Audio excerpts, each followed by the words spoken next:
Para pendengar radio yang saya kasih dalam Tuhan kita Yesus Kristus, Shalom. Ini dengan Pendeta Rainer Schoenemann. Pada saat ini saya ingin memulai sebuah seri dengan 3 bagian dengan tema sikap menghadapi akhir zaman. Sikap menghadapi akhir zaman yang akan kita landasi dari 1 Petrus pasal 4 ayat 7 sampai 11. 1 Petrus pasal 4 ayat 7 sampai 11. Hidup orang Kristen. Kesudahan segala sesuatu sudah dekat. Karena itu kuasailah dirimu dan jadilah tenang, supaya kamu dapat berdoa. Tetapi yang terutama, kasihilah sungguh-sungguh seorang akan yang lain, sebab kasih menutupi banyak sekali dosa. Berilah tumpangan seorang akan yang lain dengan tidak bersungut-sungut. Layanilah seorang akan yang lain sesuai dengan karunia yang telah diperoleh tiap-tiap orang sebagai pengurus yang baik dari kasih karunia Allah. Jika ada orang yang berbicara, baiklah ia berbicara sebagai orang yang menyampaikan firman Allah. Jika ada orang yang melayani, baiklah ia melakukannya dengan kekuatan yang dianugerahkan Allah, supaya Allah dimuliakan dalam segala sesuatu karena Yesus Kristus. Ialah yang punya kemuliaan dan kuasa sampai selama-lamanya. Amin. Perikop ini pendek tapi isinya sangat luas. Saya membaginya dalam 3 bagian dalam sebuah seri kecil supaya kita mengerti mengenai nasihat-nasihat terakhir yang penting yang Petrus berikan di sini, yang harus diperhatikan oleh orang percaya dalam kehidupan sepanjang zaman. Judul perikopnya adalah Hidup Orang Kristen, tetapi lebih tepatnya adalah Hidup Orang Kristen Menghadapi Akhir Zaman. Alkitab memberikan garis besar mengenai masa depan, akhir zaman, dan kedatangan Yesus untuk yang kedua kalinya dalam kuasa dan kemuliaan. Dalam berbagai bagian, orang percaya dipanggil untuk siap sedia menghadapi akhir zaman. Ada berbagai penganiayaan dan penderitaan yang akan terjadi. Juga bencana, wabah penyakit, dan peperangan akan terjadi. Dikatakan pula bahwa akan muncul banyak pribadi-pribadi dan kuasa-kuasa yang menentang dan melawan Yesus, yang juga disebut dengan anti-Kristus. 1 Yohanes 2, 18-27. Dan pada puncaknya akan muncul pribadi antikristus yang disebut dalam 2 Tesalonika 1 ayat 9 sebagai si pendurhaka. Antikristus ini akan berkuasa dan menyesatkan banyak orang. Tetapi meskipun demikian, penekanan perjanjian baru yang utama adalah kepada kedaulatan dan kekuasaan Allah. Artinya, apapun yang terjadi, Allah tetap berkuasa, sehingga setiap orang percaya dapat berlindung pada Allah. Di tengah berbagai penderitaan, ada kepastian kemenangan dalam Kristus. Dan pada akhirnya akan ada langit dan bumi yang baru di bawah kekuasaan Yesus sang pemenang. Pada saat Yesus datang kembali, akan ada keadilan dan kesejahteraan secara sempurna. Sekarang, dalam masa antara ini, masa penantian ini, ada kepastian penghiburan dan kekuatan serta penyertaan Tuhan. Secara praktis, yang penting untuk masa penantian ini adalah sikap penyerahan diri yang terus-menerus dan siap dan tidak terkejut atau kaget menghadapi akhir zaman.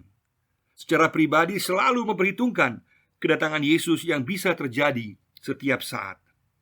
Dalam persekutuan orang percaya adalah penting untuk hidup dalam kasih satu dengan yang lainnya. Dan semua orang percaya dipanggil untuk terlibat dalam pelayanan. Yesus berkata bahwa barang siapa bertahan sampai akhir, dia akan diselamatkan. Matius 10 ayat 22, juga Wahyu 2 ayat 26, Markus 13 ayat 13, 1 Korintus 10 ayat 11, dan juga pasal 15 ayat 24. Ini berarti mutu keberadaan kerohanian, kesaksian, dan pelayanan orang percaya dan gereja secara keseluruhan harus selalu memperhatikan penilaian Allah. Karena penilaian Allah yang menentukan, bukan penilaian sukses manusiawi atau diri sendiri. Berarti apa yang Tuhan katakan dalam firman-Nya, itulah yang penting dan harus menjadi fokus kita. Jangan buat agenda rencana sendiri, karena penilaian Allah yang menentukan. Kita juga janganlah berspekulasi mengenai rincian atau detail bagaimana semuanya akan terjadi. Karena bukan bagaimana semuanya secara rinci akan terjadi yang penting, tetapi siapa yang datang, itu yang penting, yaitu pribadi Yesus Kristus sang pemenang. Itulah yang paling penting. Jadi yang menentukan adalah memiliki sikap yang siap dalam penyerahan diri kepada Tuhan, kasih dalam persekutuan orang percaya dan terlibat dalam pelayanan di jemaat dan gereja dan dalam dunia. Konteks dalam teks ini adalah kesudahan segala sesuatu yang sudah dekat. Apa yang Petrus maksudkan di sini? Kesudahan yang sudah dekat bukanlah terutama dimaksudkan secara temporal atau secara waktu, bukan. Karena saat Petrus menulis suratnya, 30 tahun telah berlalu. Dan saat ini pun orang-orang percaya masih menunggu kedatangan Yesus dalam masa anugerah yang diberikan Tuhan ini. Yang dimaksudkan dengan zaman akhir atau zaman eskatologis oleh Petrus adalah dalam pengertian sejarah keselamatan. Maksudnya bahwa semua peristiwa penting dalam sejarah keselamatan telah terjadi. Maksudnya bahwa semua peristiwa penting dalam rencana keselamatan Allah dengan dunia telah terjadi dan telah Allah kerjakan. Dan sekarang segala sesuatu telah siap untuk kedatangan Yesus dalam kuasa dan kemuliaan. Artinya rencana karya keselamatan Allah telah dikerjakan. Dari penciptaan, kejatuhan manusia dalam dosa, pemanggilan Abraham, pembebasan bangsa Israel dari Mesir, kerajaan Israel, pembuangan ke Babel, kepulangan dari Babel, kelahiran Yesus, hidup dan karya penebusan Yesus di kayu salib, dan kebangkitannya, serta kenaikannya ke sorga, semuanya telah terjadi. Dan pada puncaknya, Allah telah mencurahkan Roh Kudus sebagai tindakan besar yang dahsyat bagi gerejanya, bagi orang percaya dalam zaman akhir, sebelum Yesus datang kembali dalam kuasa dan kemuliaan. Kita sekarang berada dalam tahapan terakhir. Secara praktis ini berarti setiap saat Yesus dapat datang kembali, karena tindakan karya keselamatan Yesus telah lengkap dan utuh dikerjakan. Puji Tuhan, Yesus telah mengerjakan keselamatan, dan kita semua dipanggil untuk menerima dan menghidupi keselamatan ini dalam penantian akan kedatangannya yang kedua kalinya dalam kuasa dan kemuliaan. Petrus menasihati setiap orang percaya secara pribadi dan gereja secara keseluruhan untuk memiliki 3 sikap dalam menghadapi akhir zaman. Nasihat-nasihat Petrus ini dapat dibagi dalam 3 bagian. Bagian pertama, sikap dalam kehidupan rohani pribadi, ayat 7. Yang kedua, sikap dalam persekutuan orang percaya, ayat 8 dan 9. Dan ketiga, sikap dalam pelayanan dalam jemaat dan di dalam dunia, ayat 10 dan 11. Dalam bagian pertama seri ini, saya akan menekankan dan menjelaskan dan membahas sikap dalam kehidupan rohani pribadi. Sikap dalam kehidupan rohani pribadi, ayatnya yang ke-7. Di sini dikatakan, kesudahan segala sesuatu sudah dekat, karena itu kuasailah dirimu, jadilah tenang, supaya kamu dapat berdoa. Petrus memberikan penekanan kepada sikap dalam kehidupan rohani pribadi. Sangat menarik bahwa Petrus setelah perjumpaannya, pemulihannya oleh Yesus, menjadi pribadi yang sungguh-sungguh berubah, sungguh berbeda. Sebelumnya dia emosional, tidak tenang, dan tertidur saat berdoa dengan Yesus di Taman Getsemani. Sekarang dia diubahkan dan memberikan nasihat untuk menguasai diri menjadi tenang dan berdoa. Ini semua karena perjumpaannya dengan Yesus, pembaharuan yang Yesus berikan, dan nubuatan Yesus bahwa Petrus akan mengembalakan umat Tuhan menjadi kenyataan. Setiap kita dapat diubahkan oleh Yesus, asalkan kita datang kepadanya dan bersedia untuk diubahkan.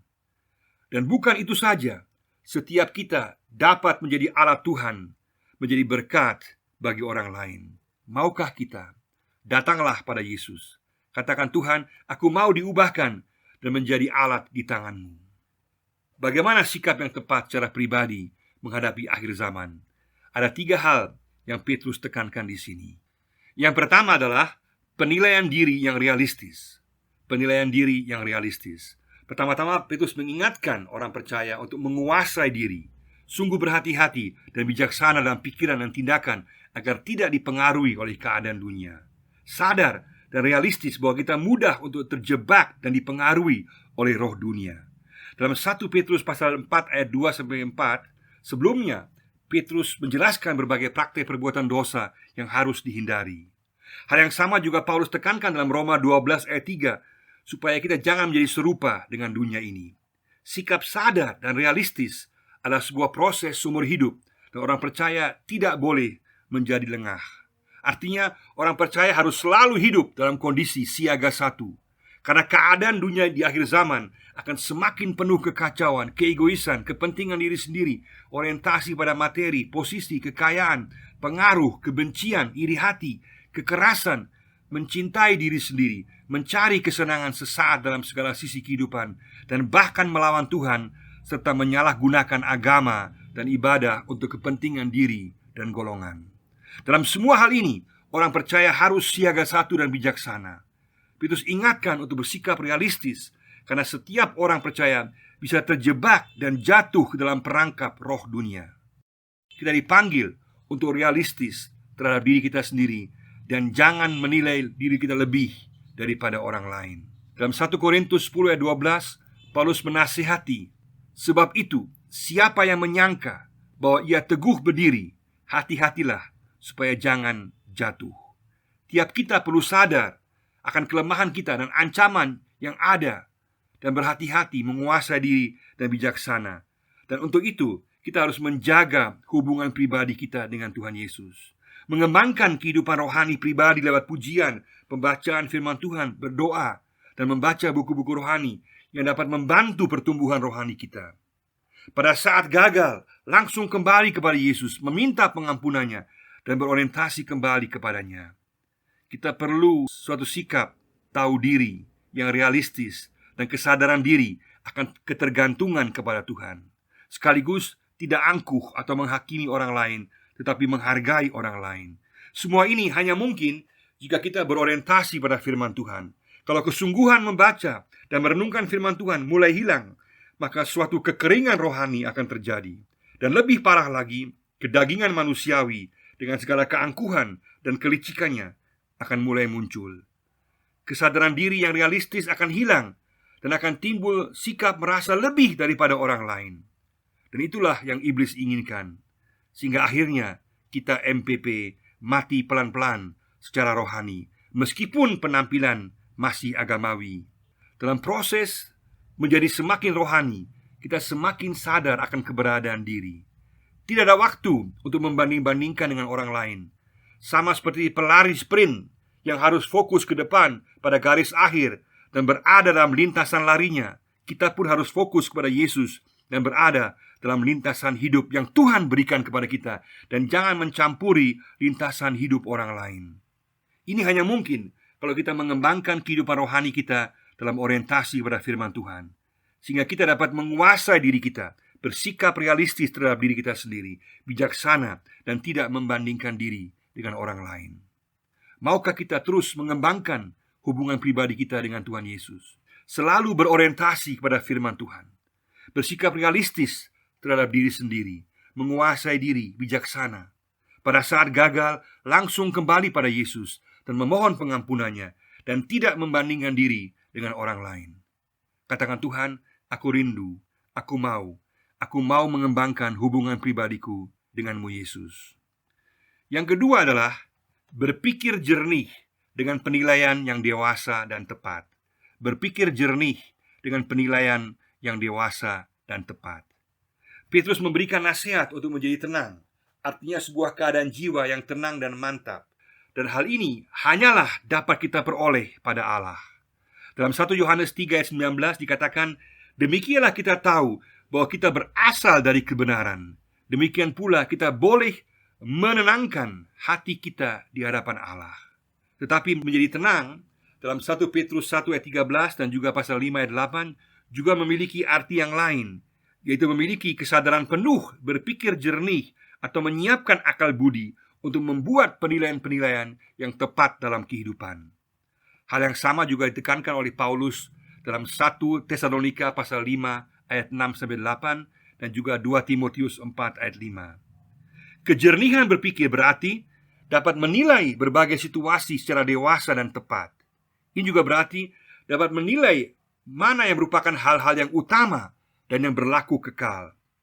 Berarti tidak dikuasai oleh hal-hal sampingan, fokus dan orientasi. Hal inilah yang akan membuat kita menjadi tenang.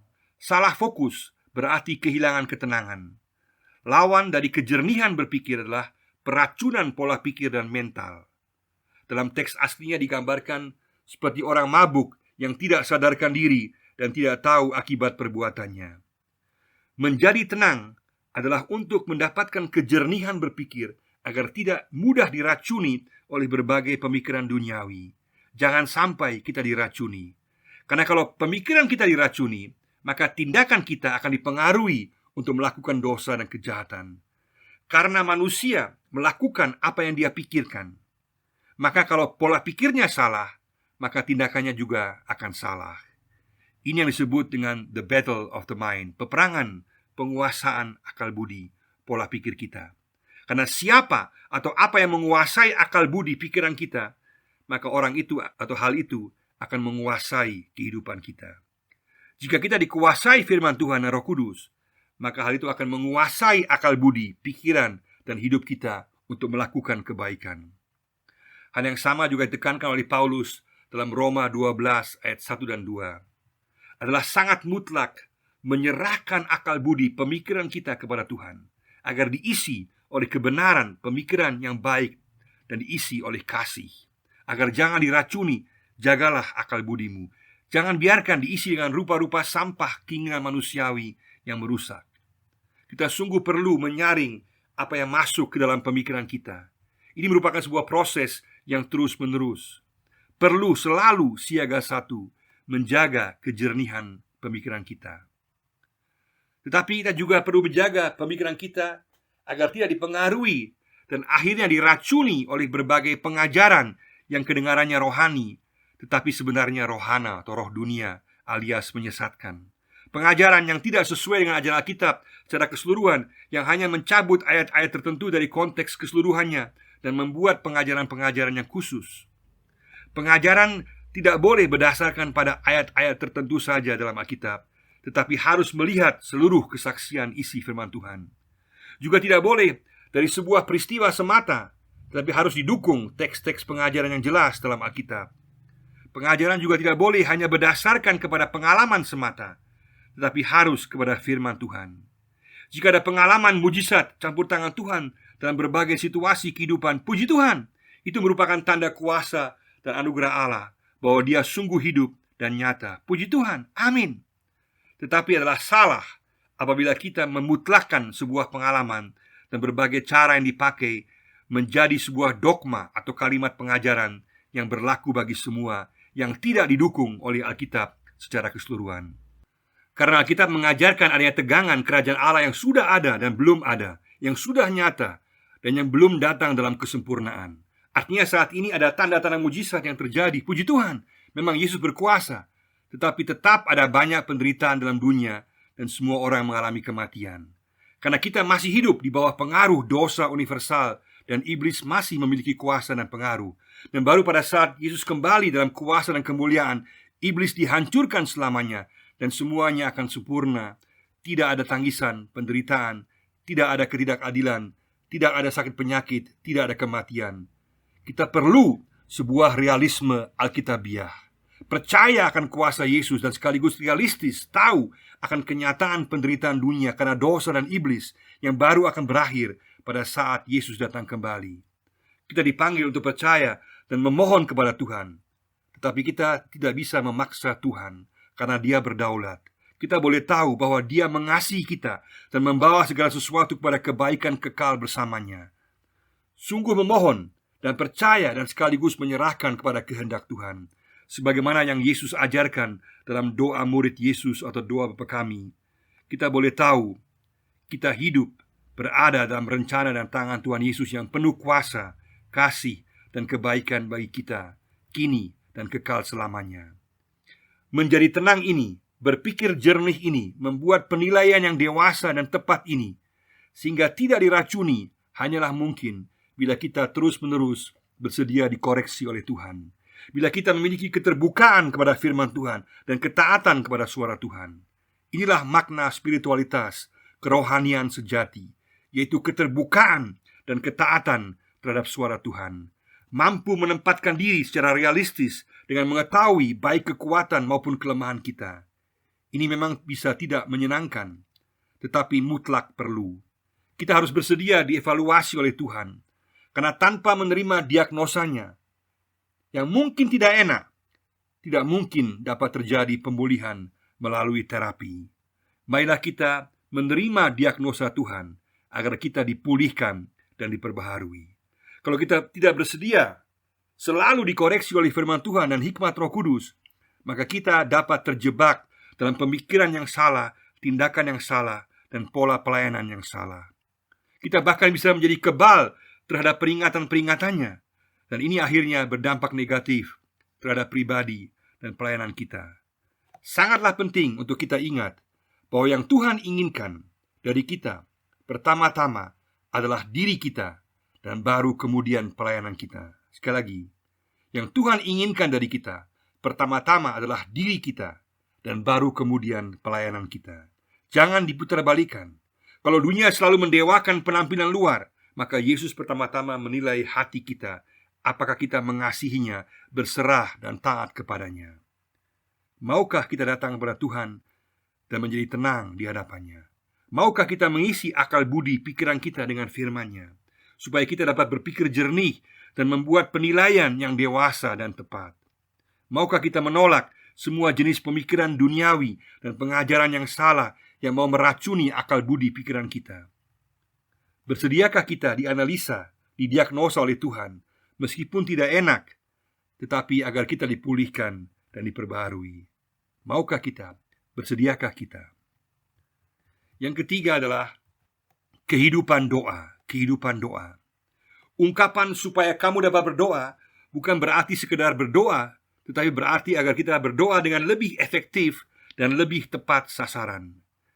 Jadi dalam ketenangan, dalam pengetahuan akan firman Tuhan dan dunia sekitar kita, dalam penilaian secara dewasa, kita bisa menilainya secara tepat dan efektif. Sungguh mencari untuk mengerti cara pandang dan kehendak Allah dalam segala situasi. Dengan begitu, doa adalah nafas kehidupan Kristiani. Ini berarti dalam penyerahan kepada Tuhan, meminta kepada Tuhan kekuatan dan bimbingan dalam segala situasi yang bahkan sedemikian jahat sekalipun. Inilah yang Yesus maksudkan dengan berjaga dan berdoa dalam Matius 24, 41-42. Jadi doa adalah ungkapan kerohanian yang terdalam untuk mencari kehendak Tuhan secara praktis dalam kehidupan sehari-hari. Jadi doa sebagai nafas kehidupan Kristiani bersifat proaktif. Jadi bukan baru pada saat ada masalah, terkejut, putus asa, atau ada pergumulan baru berdoa.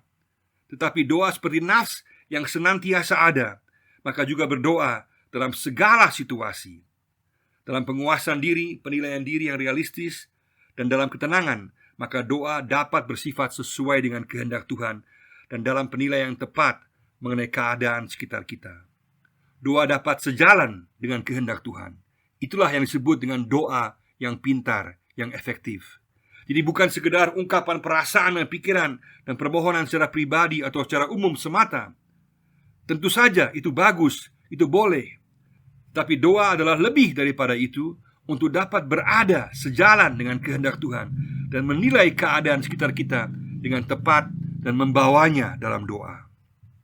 Artinya, berdasarkan pemahaman firman Tuhan yang baik, kita dapat meminta visi yang lebih jelas dari Tuhan, yang sejalan dengan kehendak-Nya. Ini hanyalah mungkin, hanyalah dapat terjadi dalam suatu hubungan yang erat dalam komunikasi doa dengan Tuhan. Doa kita akan sejalan dengan kehendak-Nya. Doa-doa kita akan menjadi lebih spesifik, lebih khusus, dan mengena sasaran.